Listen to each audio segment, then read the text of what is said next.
Magandang gabi, magandang hapon. Halika't samahan mo akong hindi puto kape. Kasi may arthritis po ako ngayon dahil sa pagkain ko ng durian na sinerch ko nga sa Google, madaling mag-react ang uric acid, kaya never kayong kakain. May mga gout, yun. May mga prutas din pala na acidic, kaya ayun, ay sasarap kasi, tsaka sa bango, yun, gustuhan ko. Ito, may nakapagturo sa akin, kaibigan kong engineer. Ito, si Engineer June. Nilaga akong dahon ng papaya, kinatas ko lang.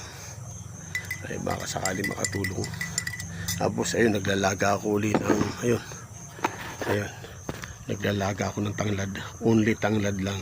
Kasi nabasa ko, yung tanglad, pag dilaga, pang-neutralize ang acid. Baka hinahaluan ko ng 5 daon. Merong